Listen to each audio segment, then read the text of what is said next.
Welcome aboard to the Challenge Ahead, Marinoworld's webinar on urgent maritime issues. This is Lynn Bacani, your host. Friends, there are critical challenges facing the maritime industry worldwide. The Philippines is a major cog in the global logistics chain, supplier of about a third of the world's merchant marine force. We start our critique with views from the Marina, the Maritime Industry Authority. It being the Philippines' sole flag state administration headed by Robert M. Pedrad. And it is reassuring the Marina is led by a vice admiral, handpicked to do the job by a very popular president on the basis of job expertise and character integrity. Administrator M. Pedrad, please. Distinguished panelists, attendees to this webinar, ladies and gentlemen, good afternoon. I am privileged to speak before our distinguished panelists and to share the government's effort and interventions to promote the general welfare of seafarers, especially Filipino seafarers, amidst the onslaught of the COVID-19 global pandemic. As the premier source of maritime professionals, the Philippines views and takes very seriously the present lockdowns and restrictions being imposed by a number of governments across the world as a serious issue, not only from the point of view of human rights and welfare, but also from the perspective of safety of navigation, as well as in ensuring that global economies continues to run afloat. In its continued desire to protect the general well-being of our seafarers, the Philippine government has issued joint circular on Green Lane for seafarers, which serves as the legal framework for the country's establishment of one-stop shop to facilitate the COVID test of our seafarers, their quarantine, disembarkation, and embarkation.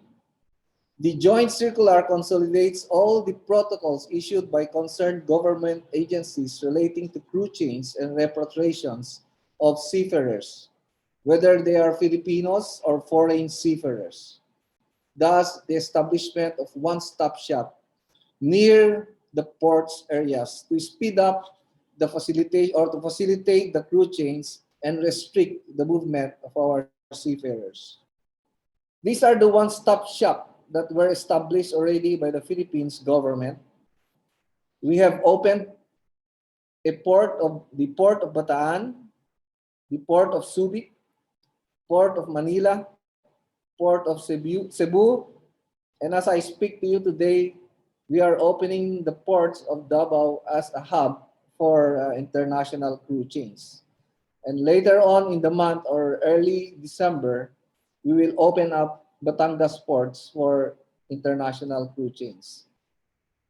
There are a total of 19,257 seafarers served since the start of the operations of the crew change hub, 8,735 Filipino on-signers, and 1,133 foreign on-signers, while 8,282 Filipino seafarers are off-signers and 1,107 foreign off-signers.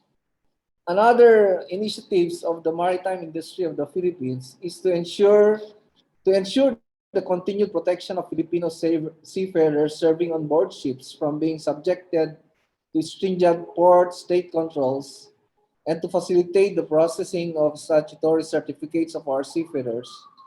The Marina has extended the validity of all seafarers' record book and seafarers' identification and record book that are expiring between 13 March to 31 December 2020 for a period of 1 year. Marina has extended the validity of STCW certificates for a period of 1 year applicable for Filipino seafarers both aboard ships and ashore. To address training requirements of Filipino seafarers so that they will be competent as ever, especially new entrants, the Marina has implemented the blended learning to all maritime training institution and assessment center, which is a combination of online learning for classroom instruction and face-to-face interactions for practical assessment and exercises. On all of the initiatives and measures it has implemented to respond to the challenges of COVID-19 pandemic, the Marina remains committed to ensuring the protection and the promotion of the general welfare of our seafarers while maintaining the required competence under the provisions of the International Convention on Standards of Training, Certification, and Watchkeeping of Seafarers, 1978, as amended. In addition, we consider them authorized person outside resident or key servicemen of our government, meaning they are allowed to move from one place to another unimpeded. In pursuit to promote the employment of our seafarers, the Marina has actively engaged governments, foreign governments, on the current efforts of the Philippine government to maintain the quality of the country's maritime education and training, as well as the strict observance of duly established protocols. The countries include Netherlands, Denmark, Belgium, Australia, Norway, and Japan. In addressing issues relating to COVID-19 and their direct impact on the general well-being of our seafarers, we continue to support efforts for inter-regional or multilateral approach to mitigate the impact of this pandemic, noting that our seafarers are indispensable partners in ensuring the stability of the international seaboard trade. We call upon our partners in the global maritime community to consider implementing reasonable restriction to allow crew changes without necessarily compromising their duly established health protocols. These are all today, and I now open our sessions for interactions, our initiatives as far as ensuring that our seafarers are safe when they are hired aboard ship. Thank you, and good afternoon to everyone. Wow, so brief, yet so crisp. All the meat, not the broth. But let's meet the panelists of international caliber. Ms. Cristina Garcia, President, Association of Licensed Manning Agencies, Alma Maritime Group. Captain Bilal Ahmed, Chairman, International Maritime Employers Council, IMEC. Mr. Just Mes, President, Dutch Chamber of Commerce in the Philippines, DCCP. Mr. Roy Alampay, Chairman, Joint Manning Group, JMG.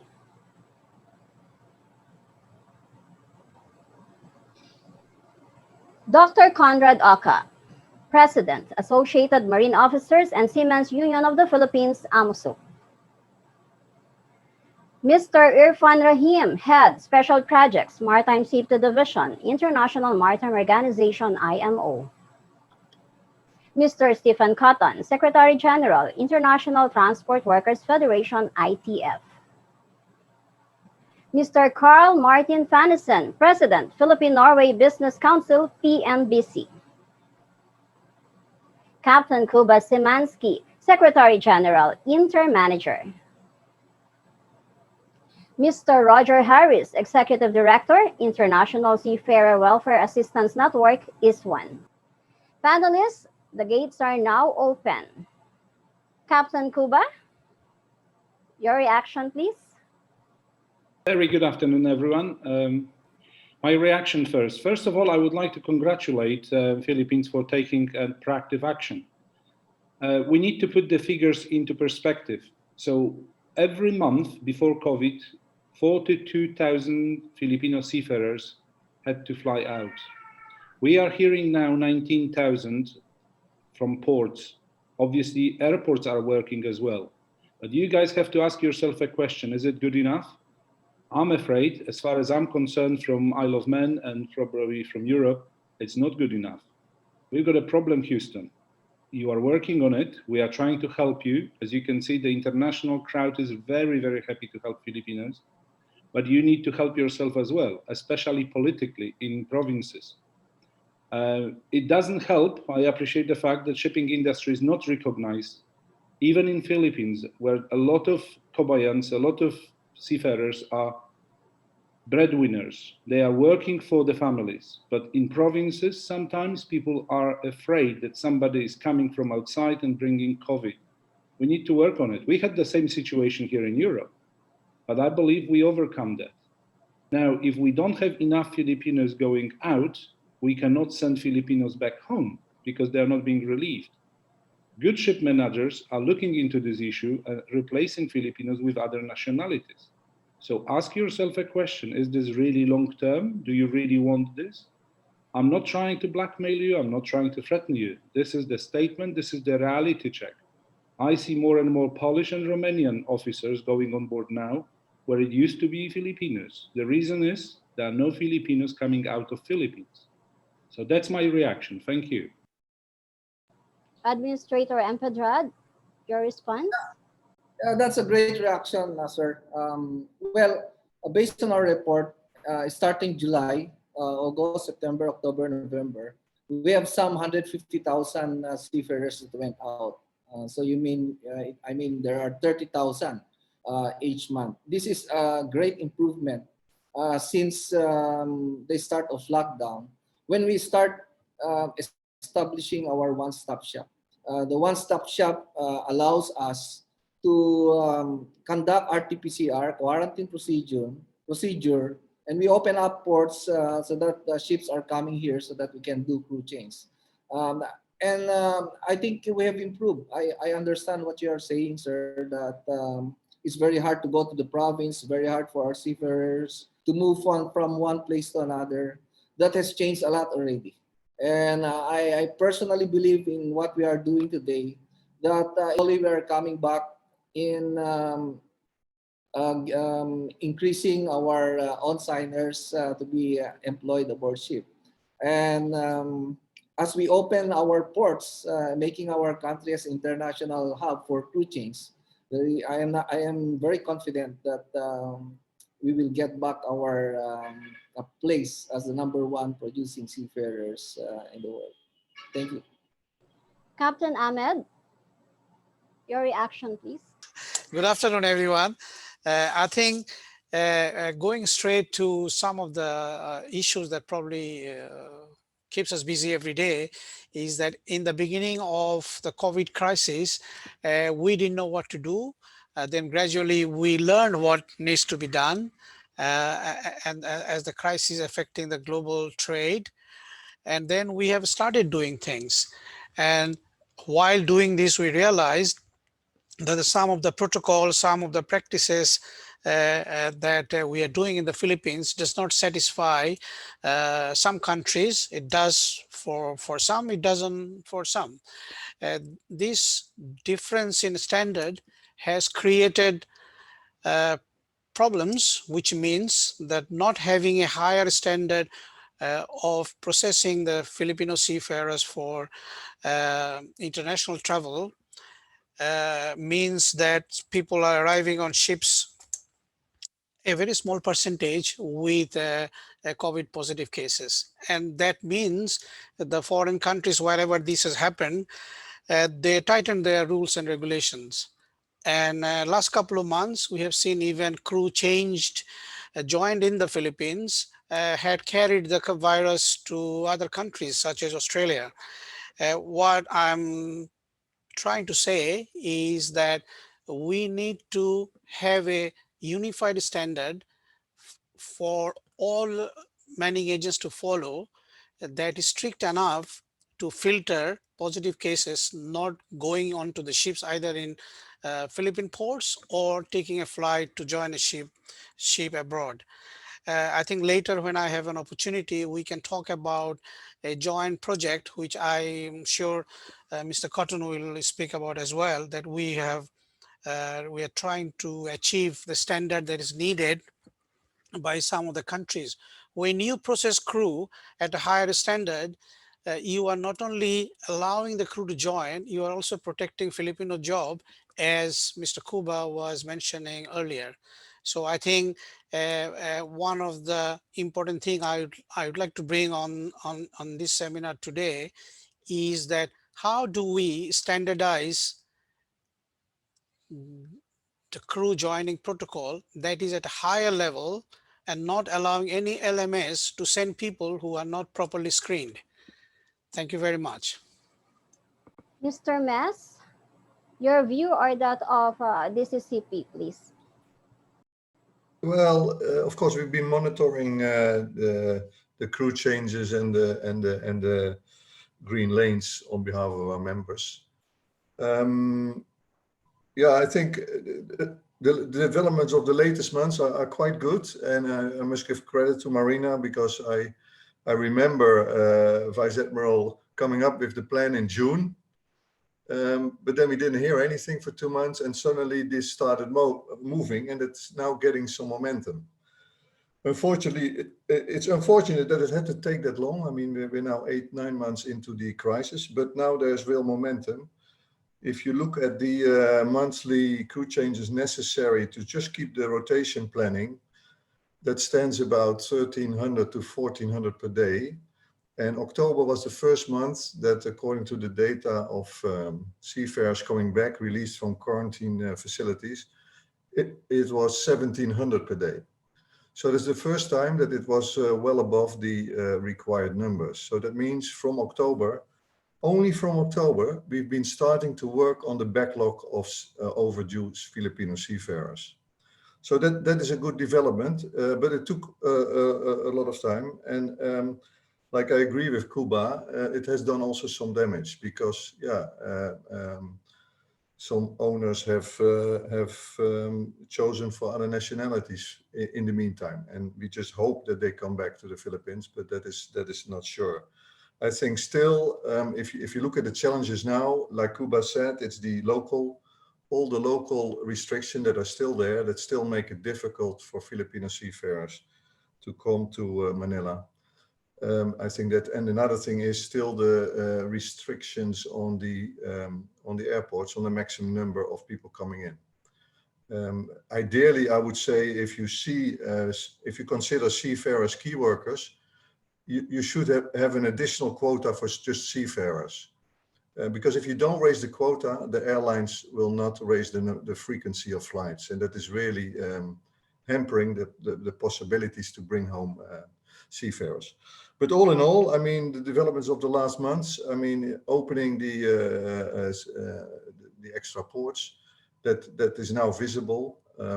Hopefully that it will also be easier for foreign seafarers to be changed in the Philippines, because you can see the difference in numbers of seafarers being changed. It's still much more difficult to change foreign seafarers in the Philippines than it is Filipino seafarers. But let's also not forget, if you compare the Philippines with other countries in the region, I mean, they've really gone out of their way to facilitate crew changes, and I hope that momentum will continue. Ms. Garcia, your thoughts, please. Good afternoon. Personally speaking, opening the ports in the Philippines is not enough for us to be able to address the deployment of the Filipinos. Because we have underlying problems when it comes to processing of seafarers going on board, like LGU travel restrictions, training availabilities, although Marina had initiated the blended learning, but still, I think it's not enough.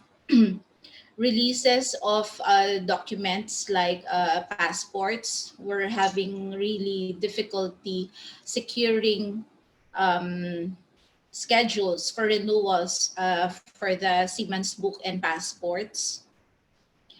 And I think the last one is the Marina, the time frame that Marina releases the certifications. When all these factors are built up, these small problems build up, then the manning agencies are left with the big problem of not being able to deploy the seafarers. So again, having the facility to conduct the crew change is not enough, but we also have to improve on the other aspects, like what I have mentioned. I would like, probably later on, I'd like to ask Admin and Pedrad on their plans in the extension of the COCs beyond December 2020, because that's also a factor for us. We have to consider that not all training centers have available schedules after mid of December, and we're actually struggling. Going to the quarantine protocol, um, I think, however stringent the quarantine protocol is, let's say if we take into consideration the quarantine protocol initiated by IDF and IMEC, it's really a very good protocol to become a standard.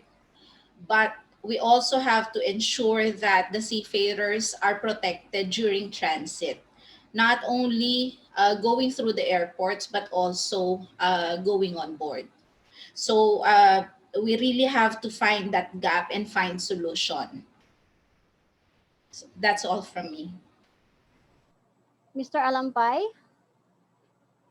your thoughts, please.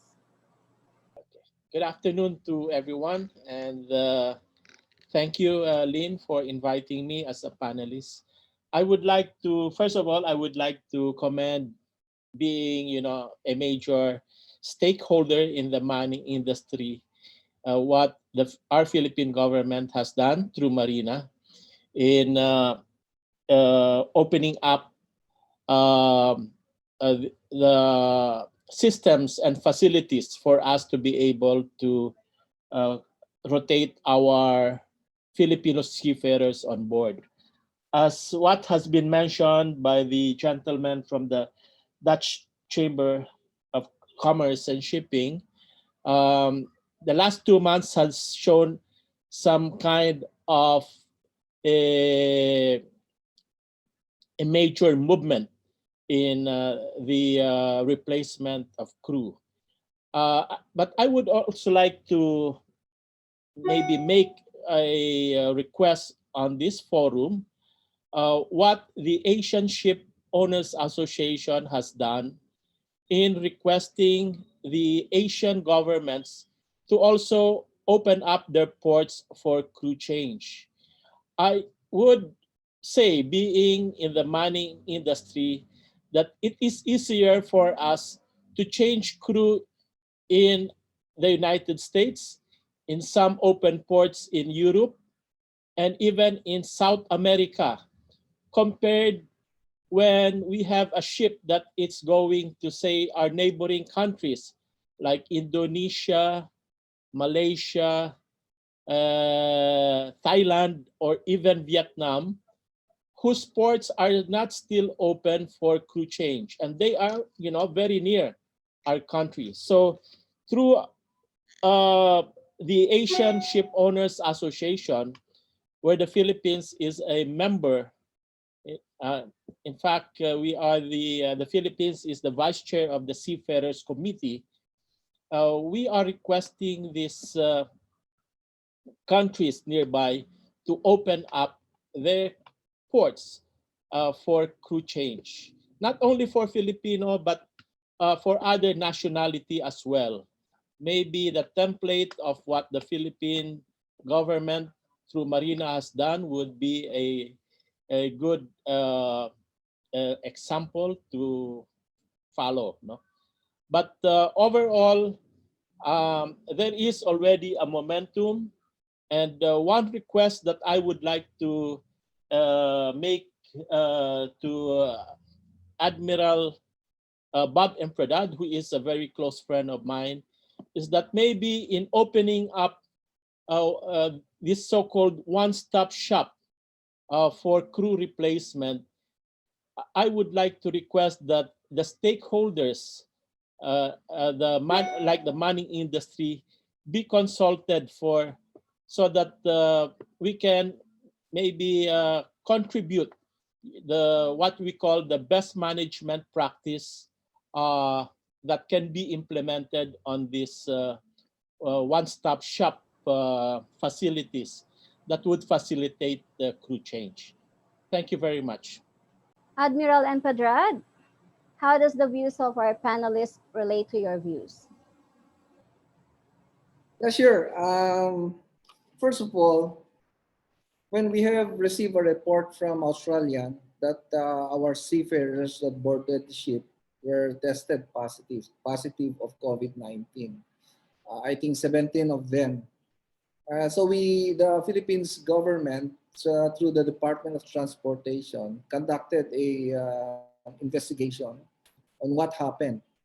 And it seems that there are some loopholes in the implementation of the crew change. So what we did is the government, through the OTR, came up with strengthened the intervention of the government as far as the crew change is concerned. So that's why we came up with a joint circular so that when our seafarers arrive in the plane, arrive to the plane, when they arrive in port, they will be given spatial lane so that they will not mingle with other passengers. So that's one. So joint circular is an interagency cooperation among the government so that we can put in one place so that our seafarers can get their passport check, conduct their RT-PCR, and if they need quarantine, they will stay in one place for their quarantine, and after they receive their results, they can go back to their respective destinations. So it's an interagency government so that we can facilitate the movement of our seafarers. And I know that we have involved our stakeholders as requested by Sir Alampay. The LMAs are also involved here. The other state maritime agency are also involved in the embarkation and disembarkation of our seafarers to speed up their movement and restrict their movement so that they will not get the COVID-19. And as far as the training institution is concerned, as I said a while ago, we allowed now the conduct of blended learning so that the conduct of face-to-face will be limited to practical exercises and prevent the a face-to-face type or methodology of teaching so that the conduct of the spread of COVID will not be will not be spread fast to our seafarers. So these are some of our initiatives. In fact, I met, as I mentioned a while ago, I met with the ambassadors of other countries. Like we met with Norway, and I think Norway government is coming to the Philippines to set up their laboratories so that when they hire Filipino seafarers, the Filipino seafarers will pass by their laboratories. So yeah, to ensure that the seafarers that will be joining Norway vessels are free of COVID-19. We also met with the ambassador of Australian government, and they want to cooperate with us to help us strengthen the government's intervention to ensure that COVID-19, that our seafarers will not get the COVID-19 when they are uh, uh, assigned aboard ship. And at the same time, we continuously engage the Department of International and Local Government so that they will direct the various LGUs that when the seafarers completes the requirements, because they need to complete the requirements because before they board the ship, and then they will be given a freedom of their movement. And of course, it's very tough to execute this on the ground, but that's the direction. We will continue to coordinate with the various local government units to ensure that what the seafarers needs will be taken into consideration in the most expeditious manner.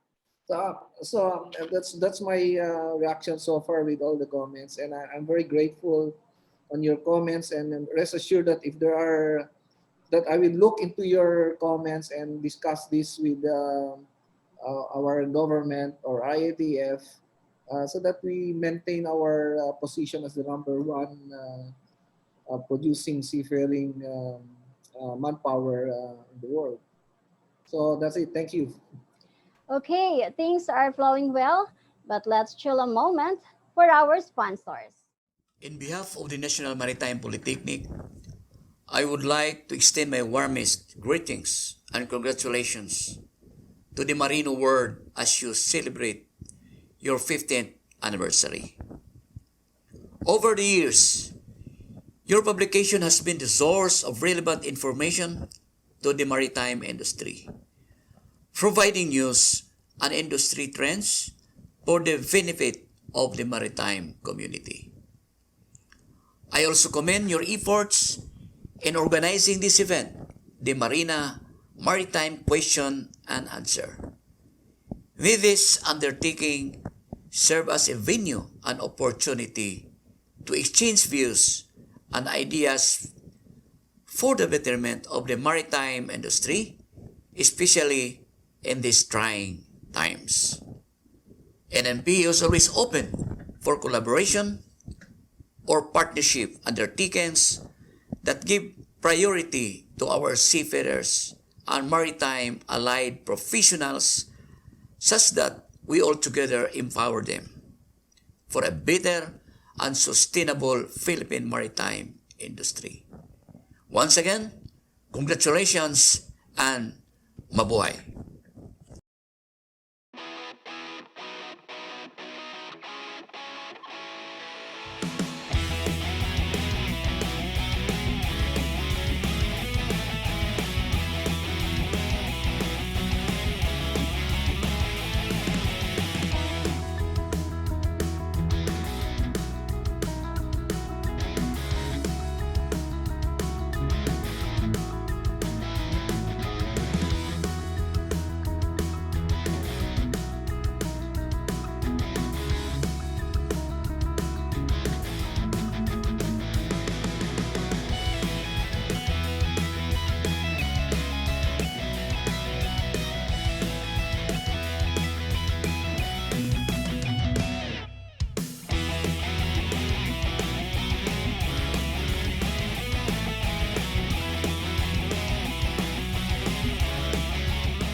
For questions unread, Marinoworld will forward this to Administrator Empedrad, our panelists, for their option to reply.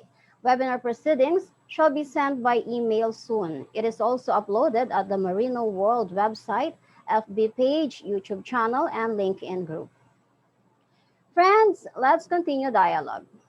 Dr. Conrad Aka, may we hear from you? Yes, thank you very much, Aline, and thank you very much for inviting us to this webinar, a very timely webinar. And we'd like to thank the Admiral for a very concise and very good presentation. Yes, and we also laud the Admiral because we have been really trying very hard for crew changes, and it's very difficult if we do not have the support of the government. But still, there are some things that still have to be done, especially when governments abroad or governments from different countries are very restrictive in bringing in Filipino seafarers. So we hope that our government can make representations to these governments so that we can bring our seafarers back to the receiving ports. And I know the difficulty that our spanning agents and our licensed spanning agents are really having in deploying seafarers, and also with our ship owners, their frustration in not having Filipinos coming in to for crew change. And I guess the warning is already there. We've heard that all along. The warning has been there all along about other nationalities replacing Filipinos, and this is very difficult for us. So that's why we have to work hand in hand together, government, the private, the employers, and us in the labor unions, the labor sector, to really ramp up our crew change protocols. And since I have the floor, I would like to just give you some updates on what Amusup has been doing since the start of the pandemic. This will not take a lot of your time, I hope. So we'd like to say about the Provident Fund. We have allowed early withdrawal of union members for Provident Fund contributions. So as of 30 October 2020, we have released around 9,000 Provident Fund claims amounting to around 16 million US dollars. Also, we opened our doors to almost 1,000 seafarers stranded in Metro Manila during the enhanced community quarantine. And there were 500 seafarers under the union's care and the sailors, so many Intramuros, and more than 400 in our JSU AMSUP Mariners Home Annex. And we also distributed the food packs to we distributed to over 20,000 food packs to our seafarers affected by the crisis here in Metro Manila and different provinces in Luzon as well as Visayas, Mindanao, through our branches in Cebu, Iloilo, and Davao. And we're happy to know that we opened a molecular and PCR laboratory through the help of the ITF Seafarers Trust, the ITF, JSU, IMEJ, the IMEC, and CMA-CGM, which is dedicated to seafarers. The construction of this 90-square molecular laboratory is intended to give union-run hospitals capacity to provide immediate results. So far we have made around 3,000 tests in the couple of weeks that we have been open. So as Captain Bilal said, that we also have an IMEC ITF AMUSUP Safe Corridor project, and we do the swab testing in the hotels upon arrival. Maybe Steve or Captain Bilal can expound on this project. So as of today, we have around more than 300 seafarers who have been booked in our Safe Corridor project. And we also have been doing our grievance machinery through online. So we have around 141 new cases were set for grievance hearings, and 208 cases have been conducted online by our AMUSUP legal department, of which 102 remain active. So we hope that this pandemic ends, especially now with the advent of a vaccine. But hopefully everybody receives the vaccine, and they say it's 99 to 95% effective. That's very good. So thank you very much, Lynn, and we hope to have a fruitful dialogue this evening or this afternoon or this morning. Thank you. Yeah. Mr. Cotton? Yes, please. Thanks, Lynn, and thanks to the panelists for the opportunity to speak today. I kind of agree with lots of the comments by the panel. Oops. So I want to say a little bit that this is a challenge for the industry. So it's not about business, ship owners, government. It's a challenge for all of us.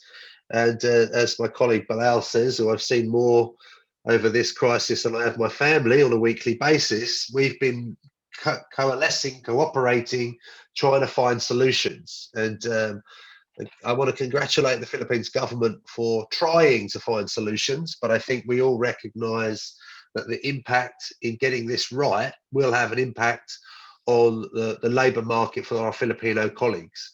So for us, there's two messages. First, to governments, we need to do more. And it was good to hear from the Vice Admiral the work that's going on with governments. I think probably from a seafarer and a union perspective, frustration is the key word.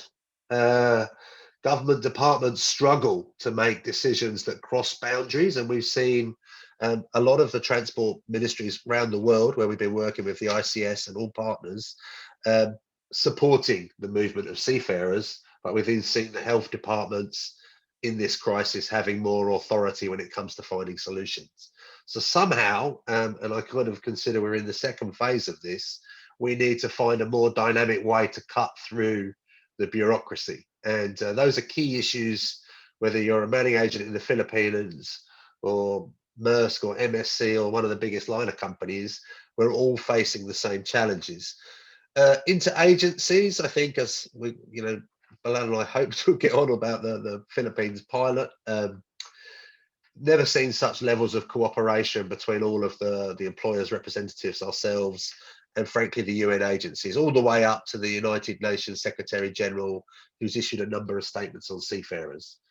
But even if you have the UN Secretary General in your corner, it doesn't seem to move everything as quickly as we need it. But we've intervened to get seafarers medical help. We've intervened to get literally everything we could possibly do. And those protocols that we now have in place were a good step forward, but they weren't enough to convince governments. And now our project, which I think we heard, and Christine mentioned the challenge of the logistics in the Philippines, I think we all understood that we needed to have a consistent approach. And the Australian government has been, I'm going to be careful what I say about Australians. They're very strong personalities, but certainly in Western Australia, they've kind of gone out and above themselves. At one level, they didn't want any Filipinos in the country, and at another level, they're holding us all collectively responsible for some mistakes. In the end, we have to have a system that's robust enough to defend, whether you're a unionist, an employer, or the Philippines government. And I think what we're trying to put together is a system that guarantees the robust nature of that. And yes, we have to make sure that when we go into the province or come out of the province, or when we go to the airport or when we come out of the airport, governments understand the importance. And I think that key issue of essential worker is now recognised on a global level. Going forward, and I think that's the issue that we really have to look forward to in this process, we have to recognise that moving seafarers in a COVID period is more expensive. And we have to find the argument for everybody up the chain to find extra costs to contribute. And, I've done a number of meetings in the Philippines, and congratulations, Conrad, on their 60th anniversary, seeing as we're celebrating anniversaries last week. They've done everything in their power. We've had many agency conferences where we were arguing about PCR tests over saliva tests. And if we can't get those elements straightened out, we won't get it right. But it's not the Philippines manning agent, it's the Philippines manning agent to convince their principal and their principal to convince the client. So the ITF has been in consultation with the multinationals about the increased cost. And frankly, we've left no stone unturned in partnership with Bilal and Guy Platten from the ICS to deliver that message. The IMO and the ILO have worked very supportively to help us. But I think even though we're really positive about the vaccine, there's a couple of things as an industry we really, really need to knuckle down on. That's how do we secure vaccines for our seafarers, because that's critical. And then how do we make sure that the registration and the fact that you've had a bona fide vaccination can be secured, certificated and vetted, because one of the biggest issues we've seen with our friends in Singapore, and we've been working very closely with them, is to make sure that the certification is valid. There unfortunately have been cases, and it's not just in seafaring, you can also buy fraudulent COVID tests in various parts of the world to prove that you've had a test that you actually haven't had. And we work extremely hard with Bilal and ICS to make sure our pilot is foolproof when it comes to the testing, and MSUP's response to put in place a lab is amazing. But we can test, we register, we verify the personality, and we can show the Philippine government, the Singapore government, this seafarer was COVID-free when we on arrival and then on departure. And some of those details are critical. And I appreciate for our friends in the manning community in the Philippines convincing the principal to pay the price of a proper isolation program and a proper testing regime is not easy, and it wasn't in the original budget.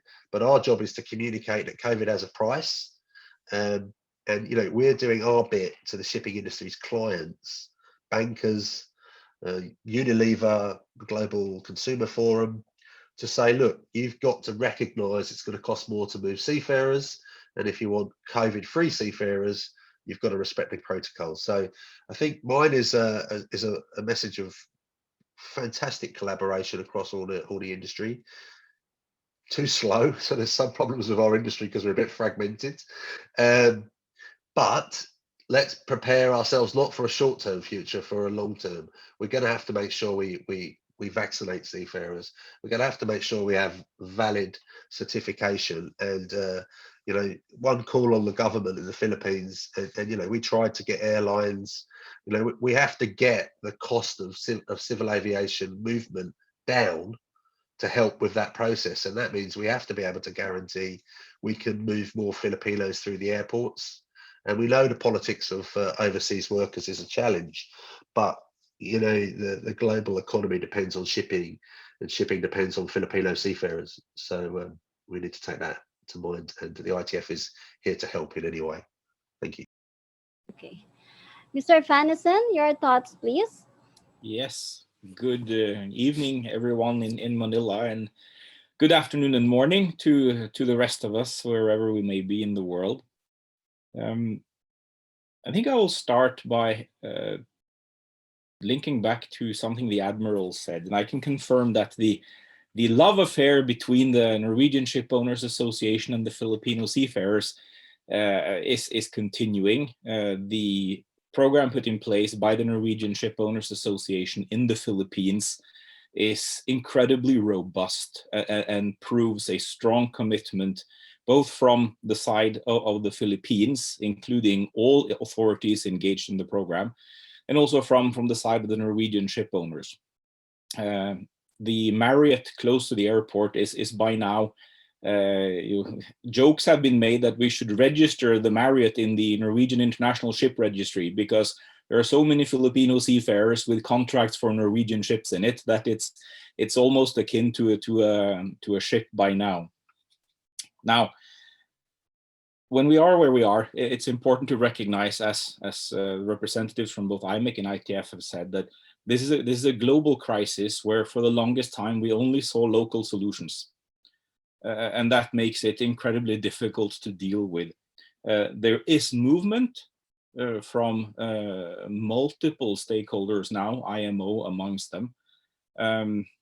But as Mr. Cotton from ITF said, it may not carry the pace we would like to see. And that is, I guess, par for the course with multilateral institutions, in that it takes time to build alignment and agreement across multiple stakeholders also there.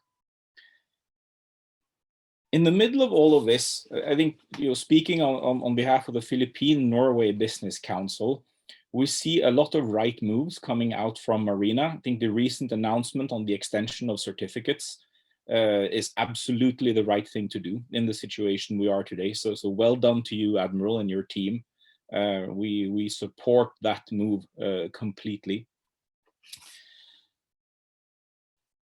And in the middle of all of this, we see that this COVID-19 is almost more of an accelerant than a stumbling block. A lot of things that had been moving slowly were gaining significant momentum. I mean, take one example, this gathering. If we had done this last year, odds are it would have been in person in a conference venue rather than online as it is today. Now, in this is the question, how do we use this to drive a very rapid development of the crewing industry in the Philippines? And there are a lot of good ideas and there are a lot of challenges. At the moment, we are very focused on the logistics around seafarers. I think it's equally important that those of us who try to look into next year and beyond take a moment to reflect on the creation of the Department of Overseas Foreign Workers, the OFW department. There is strong political support for this, and it is an important constituency in the Philippines. And if I may use a metaphor, when you are cooking a pinakbet, in the Philippines, you do not stir, right? You make sure that you assemble each ingredient in such a way that this can be cooked to perfection without stirring. It is critical that this OFW department is created with the same level of care and attention as when your Lola made the pinakbet you loved as a child. If we start stirring this pot, this pinakbet will be to nobody's liking. So we have an excellent opportunity here to engage with Marina, with POEA, etc., and all the stakeholders who will be involved in this, and try to shape this into something that indeed becomes a delicious pinakbet and not some concoction cooked together in a bit of a hurry and with perhaps less care and love than is necessary. So from the Filipino Business Council, thumbs up to Marina and Admiral Empedrad and the efforts you've undertaken so far.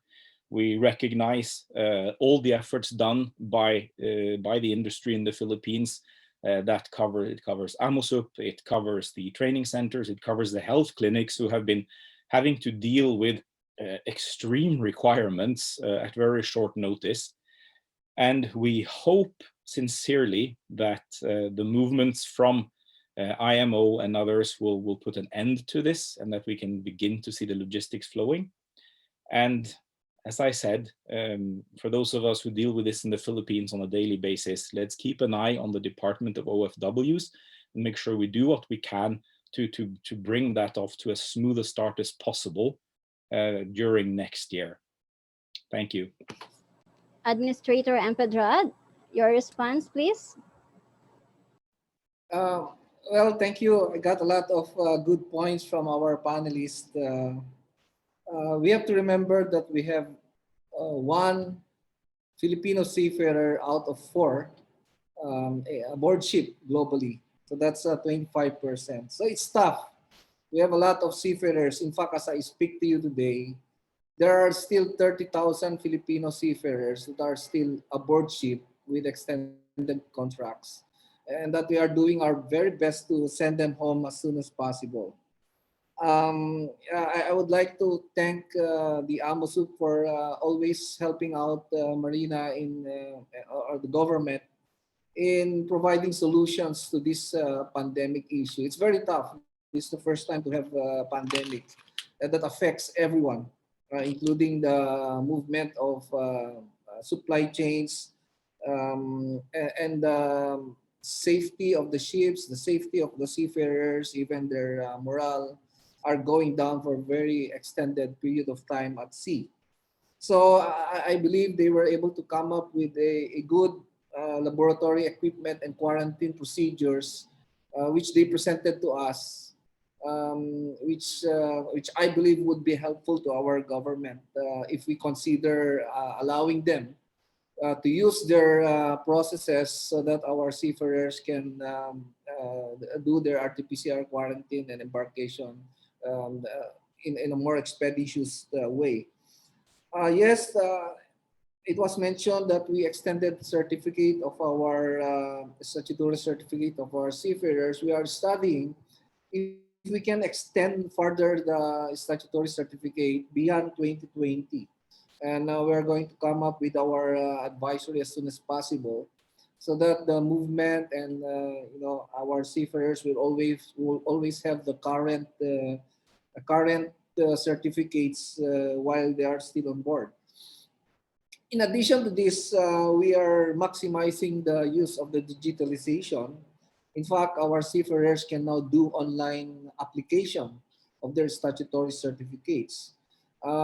Just today, I was informed by the Marina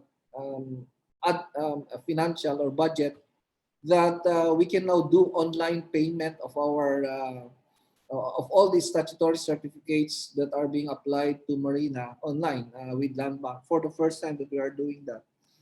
And soon, probably within the year, we can do courier services so that the certificates of our seafarers will go straight to their home through courier way. So these are the initiatives that we are doing, and we are very happy that our friends, those who are hiring our Filipino seafarers, are coming to the Philippines. In fact, the Australian government will be meeting with our Secretary Department of Transportation next week to discuss how they can help us speed up the processes. And as you mentioned, of our pinakbets, I fully agree with that, sir.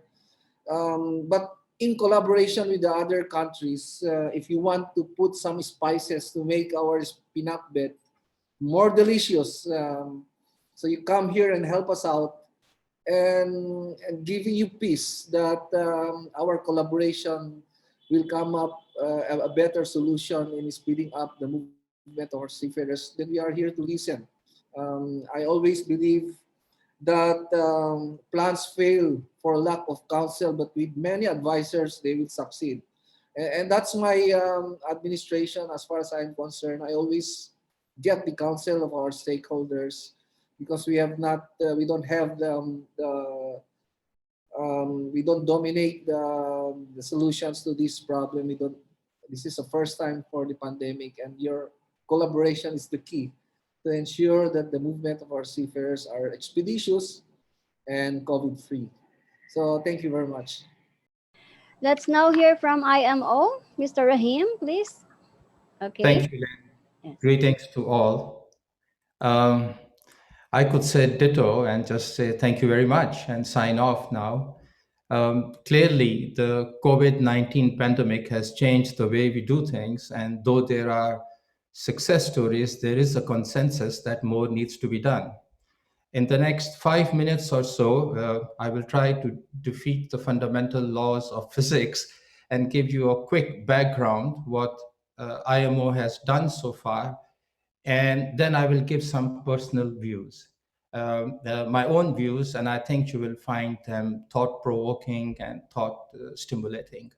So IMO, in collaboration with stakeholders, started issuing guidance on how to address the fallout from the pandemic towards the end of January 2020, recognizing that many member states wished to have uniform recommendations on how to address certain issues relating to the outfall of matters associated with the COVID-19 pandemic. At IMO, the central repository of all COVID-19 pandemic related information can be found at the IMO website, www.imo.org. So participants who are not familiar or would like to know how to access that information can visit that website.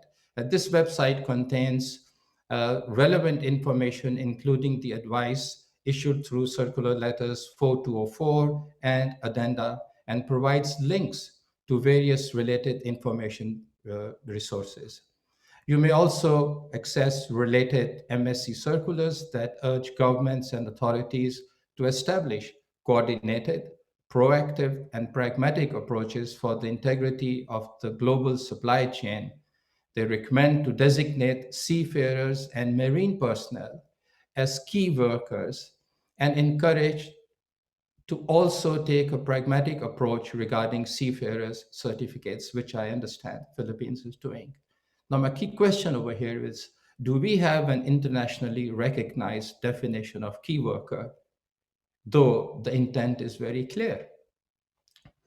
In April 2020, IMO established a Seafarers Crisis Action Team, or SCAT for short, with the main aim of cooperating with global industry groups to take action through diplomatic channels and to intervene in specific cases regarding crew change, repatriation, access to medical care, and or abandonment. SCAD is also conducting a series of regional meetings, including presentations from countries that have been successful in designating seafarers as key workers and implementing the crew change protocols, as well as presentations from the major seafarer supply states on challenges their seafarers have encountered. And I was very pleased to hear the presentation of Admiral Empadrot at that event, which was organized by IMO through its technical cooperation division, Congratulations, Admiral, for your enormous accomplishments. Uh, the new development has taken place at the recent IMO meeting is the approval of a universal non-text logo in collaboration with ICAO and ILO, which will enable seafarers to identify and consequently access dedicated resources and processes on ship in port and in transit to or from ships. Such a logo will have a longer term benefit by guiding seafarers to services which will ultimately support better safety outcomes.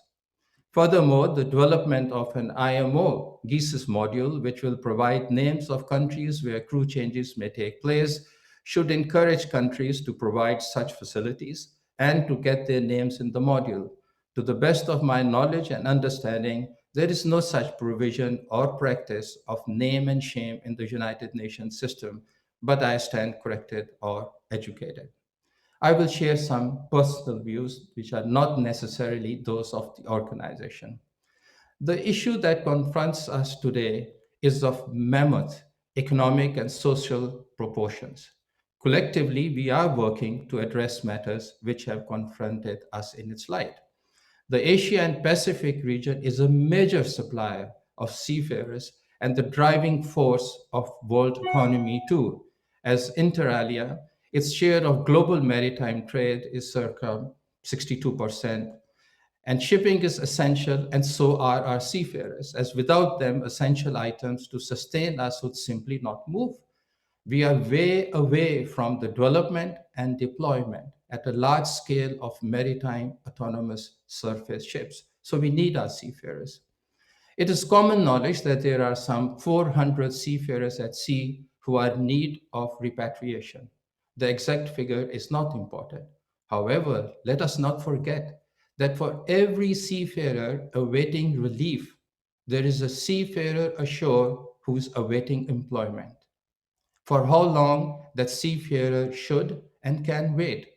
He, she, or Hicks has family to take care of, mortgages to pay, and when the bills mount up and debts soar, it is but natural that other job opportunities shall be explored, and therefore there is a possibility that industry might lose a valuable seafarer.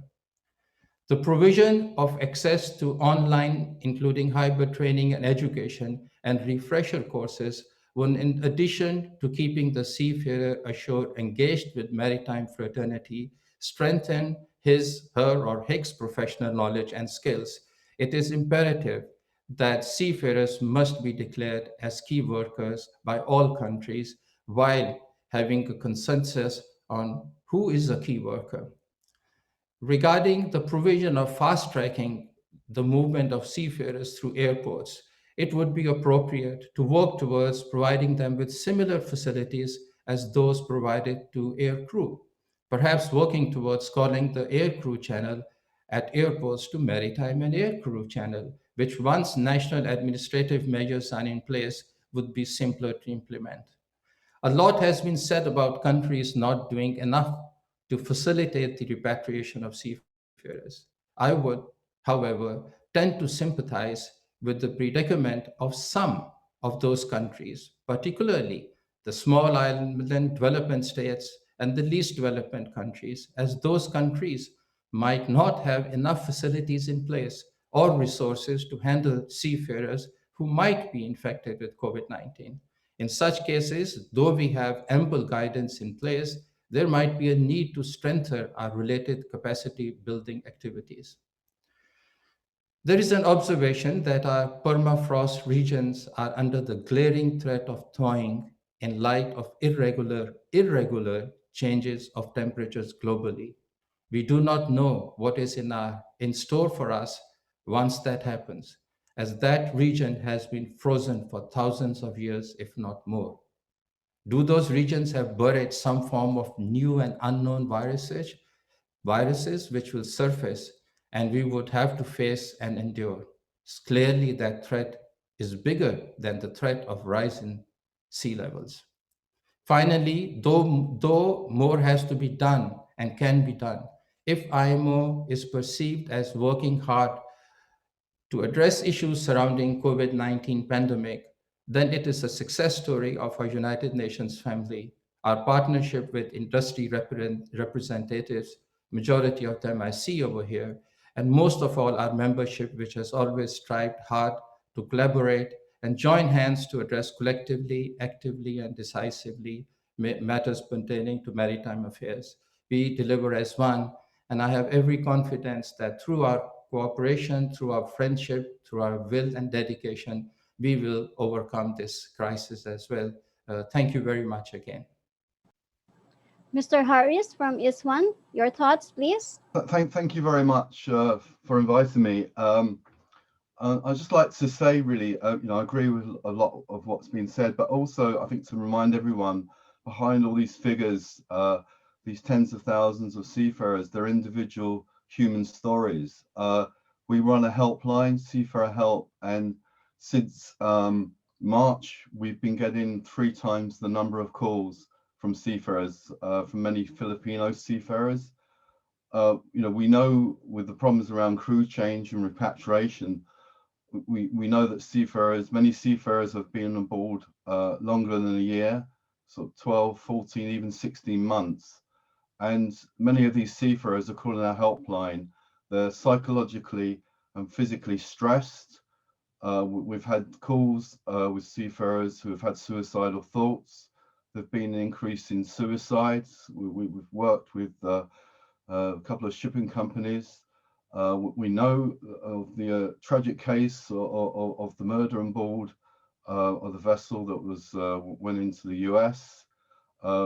We know the seafarers are increasingly frustrated, the tensions on board. And not only that, but as someone's mentioned, the stress on the families, as well as seafarers calling about their financial, psychological stress. They're worried about their finances. My office in the Philippines yesterday forwarded me 2 cases where one family has been evicted, and another case where, because the seafarer is no longer employed and no longer receiving any income, the relationship's broken down. So there's all these human stories, human tragedies, and we as people have said, we need to do a lot more. There needs to be more of a sense of urgency. I mean, having said that, and again, people have mentioned, I think the positive thing that's come out of this is the cooperation, is everyone working together. We've been involved in meetings, regular meetings with the International Chamber of Shipping, the ITF, Intermanager, and welfare organisations coming together to try and solve this issue. But we see every day on our helpline these individual cases of seafarers who are desperate, and also, as I mentioned before, the impact on the families. And just while I'm here, if I can take the opportunity of just saying, while all our focus is on COVID, we mustn't forget the issue of piracy of the Gulf of Guinea. And during this meeting, I've just received an email about another ship that's been boarded off the Gulf of Guinea. And while we're rightfully focused on this, we mustn't forget about seafarers, Filipino seafarers and others being kidnapped and attacked off the Gulf of Guinea. So thank you very much. Captain Ahmed, your reaction, please. Again, yeah, I think I have learned quite a lot today from all panelists. And these kind of discussions, we always bring up problems, but I think I really have to say so much of positive things that has happened during this crisis. And as was mentioned by some of our panel member, that this is an unprecedented actions that industry-wide everybody has worked together to find a solutions. And I wish to take this opportunity to congratulate Marina. I know that the problem was difficult in the beginning. We all know that. And in the beginning, as I said, that there was steps taken that had to be revised, that had to be improved, that had to take into account what was happening in Singapore, in Europe and Japan and other places. And a lot of countries they do knee-jerk reaction in order to prevent. Seafarers are very easy to identify and blame it to them because they are the one that cannot protect themselves or doesn't really have a say. We have seen that in Hong Kong, even though there were a lot of other communal cases. When there was a issue with the seafarers, they blamed everything on seafarers. And it was the same, I believe, the overreaction in Australia and in Singapore, that where I work from, when there was one or two seafarers that was identified having COVID positive, the reaction was extreme. However, I think we have passed that stage and we now have a very good protocol. And I would really would like to suggest that the Philippine government takes into account what happens, the reactions overseas. Um, Apart from the meeting that we are having here today, I can tell you, and everybody here in the panel knows, any international discussion, whether it is in the IMO or in ILO or any other forum, the Philippines is the central part of discussions, because somehow uh, it is so important for global trade to move, and the Filipino seafarer are playing a very strategic role. So any discussions brings a Filipino issue. So everybody wants to help, maybe sometime, and sometimes I do feel that if I am part of a Philippine government, I might be thinking I'm getting too much advice and which one do I actually take? Everybody wants to help us, but we have our domestic internal issues that we cannot avoid. But I think the reason for the international attention, that, as we all know, is basically to keep the world trade moving. The only industry that is really working 100% without interruption is shipping. And who is doing that? A major part of this is done by the Filipino seafarers. So I think we are doing well, but we need to do more. And since I have few minutes to talk, uh, in Singapore, I am involved and the government is doing a lot, especially just to get the Filipino seafarers moving safely. And they wish to do this not by just making safe for Filipinos to come to Singapore, but they hope that the project they have taken and the improvements they wish to see will be taken up globally, and then everybody else will follow. And going back to uh, NSA's cooperation with IMEC and ITF, I think we have been just recently trying to work together. And I think in Marriott, we are also cooperating there. We understand one of the fundamental problems, as Steve was mentioning, is the cost issue. Many of the LMS take a shortcut because they don't have the funds, they don't have the money to do the job properly. If everybody has the funds to do the job properly, why should they make a shortcut? But one thing that is sure, that one single case by an LMA who is not doing the job, it becomes a global news. It really becomes a global news. If you have a case in Australia or in Singapore or some country where a Filipino seafarer has been detected with COVID just because of a negligence of some LMA, which probably doesn't look the global view of the interest of the Filipino seafarers as a whole. So IMEC as an organization, we are, I think, I mean, 11,000 ships. We have more than 250 members. And I understand we have more than 300,000 seafarers, and 40% of them are Filipino. And IMEC is heavily involved in the Philippines. We have training program. We have our office there. So we know what's happening. We wish to help. And I would hope that whatever we try to come forward to ask Filipino government, we don't bring it up just to say that you need to do this, but we are really saying, taking into all consideration, all the internal discussions with ITF and ICS, we are bringing up practical solutions. Now, when we say Singapore wants 14 days and Norway is happy with 10 days, it depends where the seafarers are going. So I think those are practical things that we need to look at.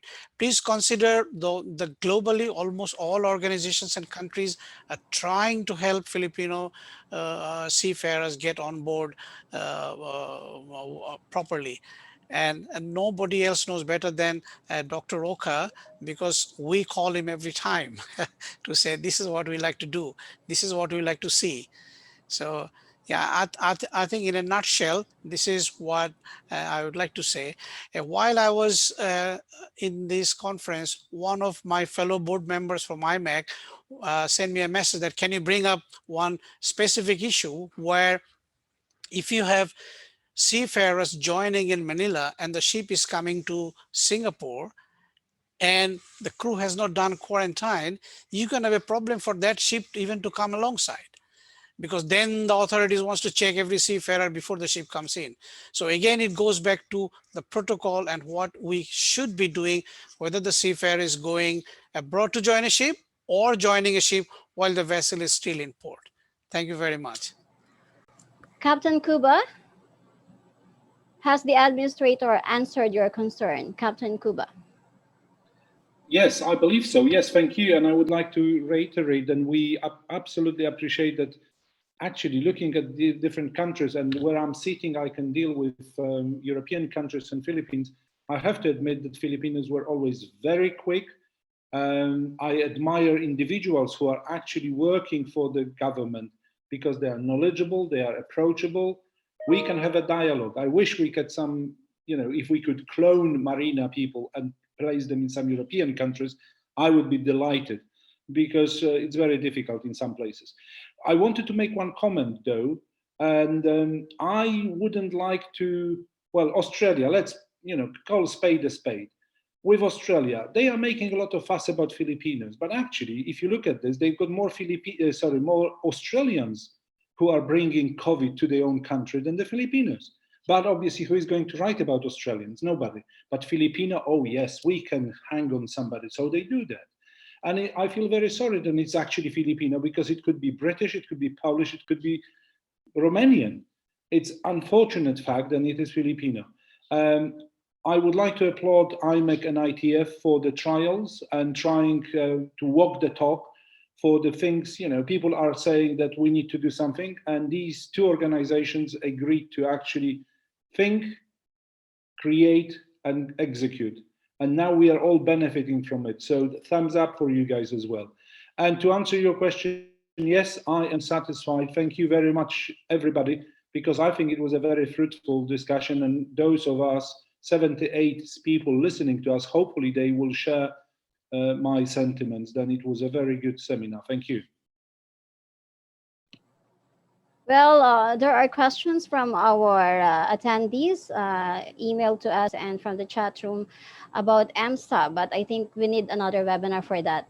Questions coming from Captain Edgardo Flores, Owner's Representative, Eastern Mediterranean Manning Agency, Chief Engineer Gilbert Milana, President, Organization of Chief Marine Engineer of the Philippines, and Chief Engineer Bienvenido Larque, National Chairman, Seafarers United Front of the Philippines, and from Captain Joven Rinion, President, Loadline Maritime Consultancy Services.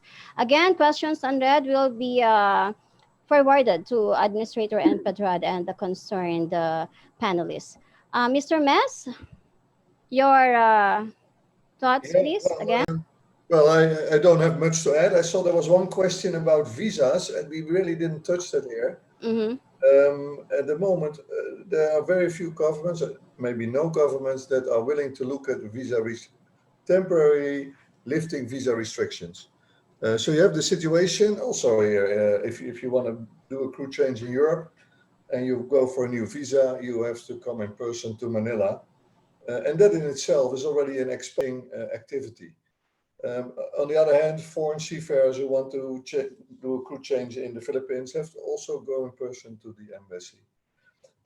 And even though governments have looked into that and said that is the easiest way to make it easier is to temporarily suspend those visa restrictions, because seafarers are very limited risk in terms of human trafficking or overstaying the visa, because they're only interested to travel to or from the ship or to or from the airport. And I haven't seen any movement on that, and it still remains in place just for a piece of paper, and that goes for the European part, and it also goes for the Filipino part, and it's also a major bureaucratic step for foreigners who want to do crew changes in the Philippines. So I thought that is a matter that was not really highlighted, but it's still there. Okay, Mr. Alampay, raise your hand. Yes, thank you very much. And I would just like to make a comment on the visa, and I think the one who raised that question was directing it on the Schengen visa.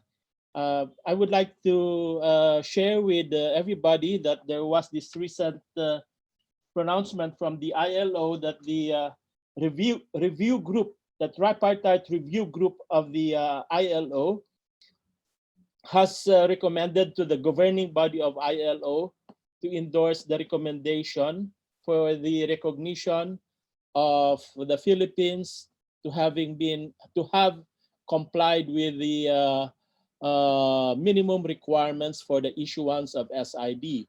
And since last year, as you all know, Marina has been issuing SID.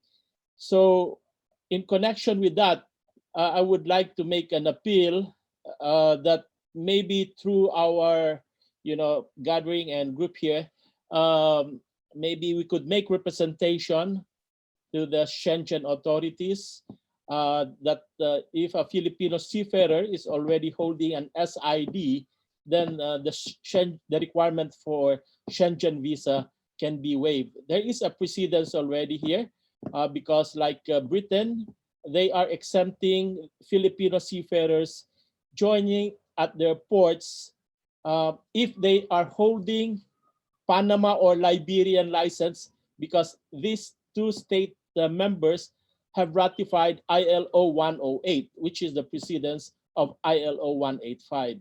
So maybe the development in the ILO will be a good development for the Philippines for the Filipino seafarers to be given some kind of exemption, although that's not guaranteed from the requirement of visas. Thank you. Mr. Fanesen? Yeah, yes, Captain, if you give me the background of these things, I can take that up. Okay, Mr. Fanesen? Yes, I think visas are a stumbling block for many, and this is not only in the Philippines. Take an example, the American consulate in Indonesia has been closed for some time, and they are rapidly running out of seafarers with valid USA visas. But the root of it is unfortunately testament to the quite fragmented nature of the maritime industry. And if you look at this from point of view of a politician who sits and is responsible for the safety and well-being of a country, as long as the perceived risk, I'm not saying it's a real risk, but the perceived risk is that you have this steady stream of non-nationals coming into a country bringing COVID, well, then the risk of that is perceived as higher than the risk of the possibility of a supply chain ceasing to function. And as long as the political calculation is such that the perceived risk of opening up exceeds the risk of a loss of logistics, governments will continue to be very cautious. Now, people have half in jest said what would happen if seafarers suddenly decided, okay, this is enough, let's put down our tools and work for a period of 24 or 48 hours and let the world recognize just how essential we are as workers. And I don't think that's necessarily the right way to go about it. But as an industry, we have tended to be quite invisible.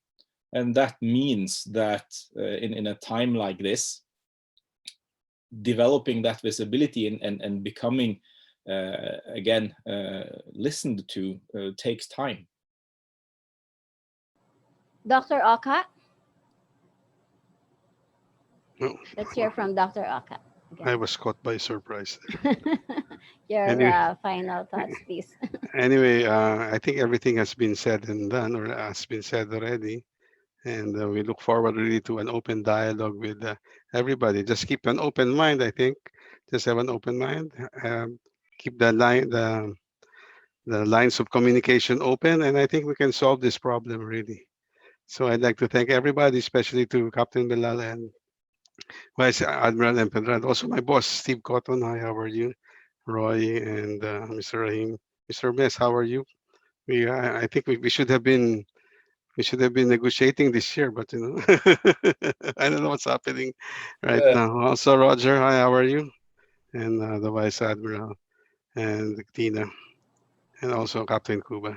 And of course, Mr. Fanison, I will be looking forward to having the recipe of pinakbit from you. So thank you very much.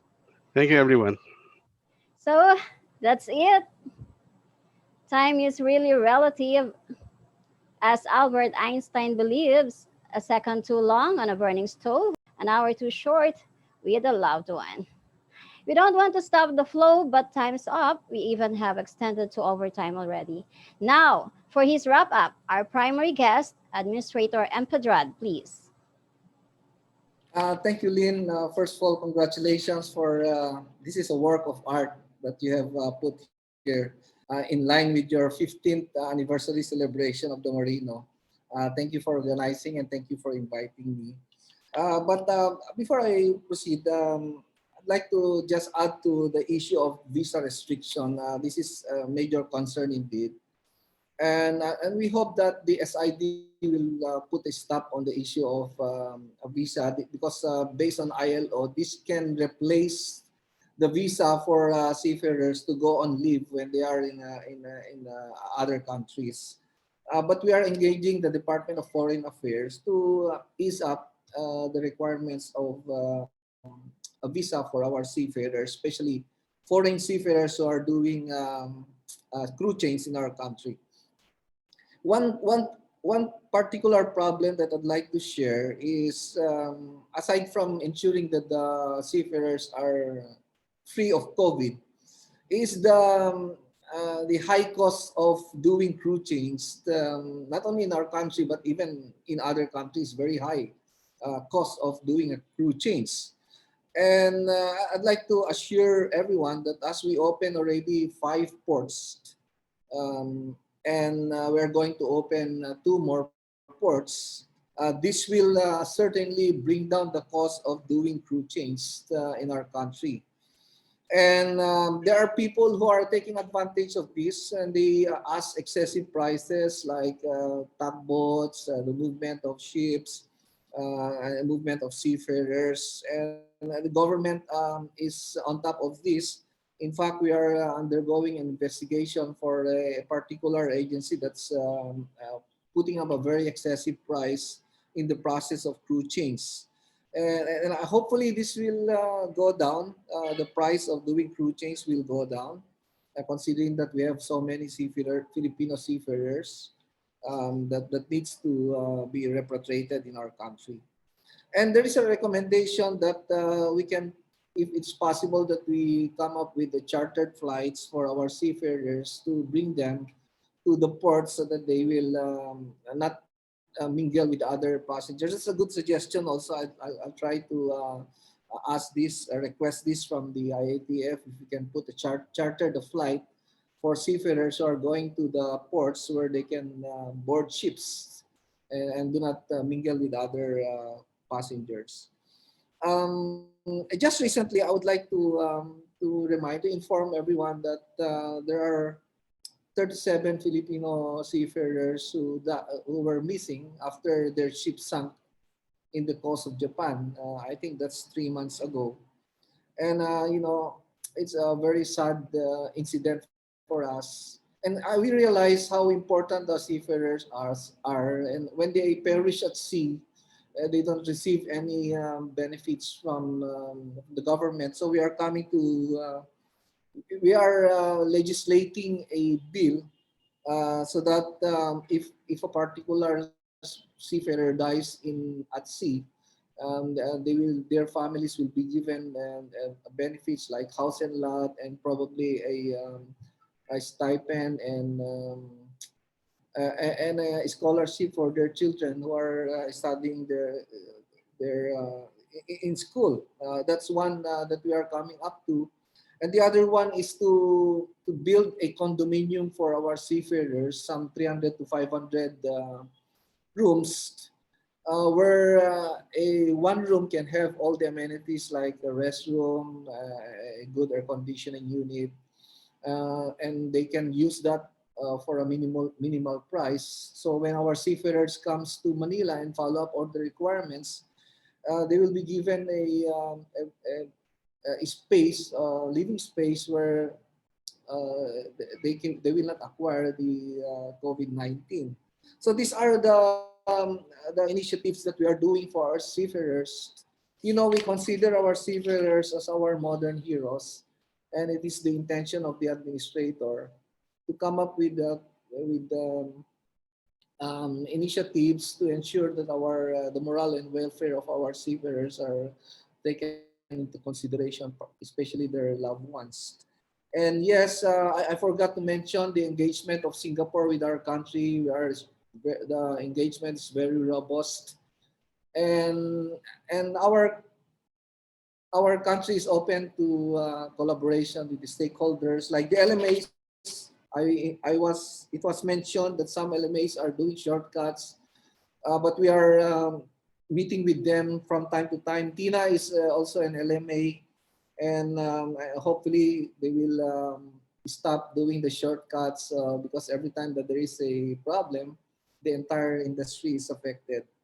So thank you for again for your time, and we hope that we'll have more engagement in the future. All your insights are certainly written down so that we can act on it, and hopefully we'll have no more uh, Filipino seafarers tested positive of COVID-19. Again, thank you very much for listening. Congratulations to Lynn for a wonderful hosting. And Thank you. thank you for everyone. Good day. And sincerest thanks to our distinguished panelists, Ms. Garcia, Alma Maritime Group, Captain Ahmed, International Maritime Employers Council, Mr. Mess, Dutch Chamber of Commerce in the Philippines, Mr. Alampay, Joint Manning Group, Dr. Oka, Associated Marine Officers and Seamen's Union of the Philippines, Mr. Rahim, Special Projects, Maritime Safety Division, IMO, Mr. Cotton, International Transport Workers Federation, Mr. Fanison, Philippine Norway Business Council, Captain Simansky, Intermanager, Mr. Harris, International Seafarer Welfare Assistance Network, and indeed to our major sponsors. Platinum, National Maritime Polytechnic. Gold, Amosup, Globe Maritime Training Center, WMOC Group of Companies. Silver, OSM Maritime Group. Bronze, Dula Seafront, Poseidon, Marlo Navigation, Pag-ibig Fund. Again, thank you. Salamat po.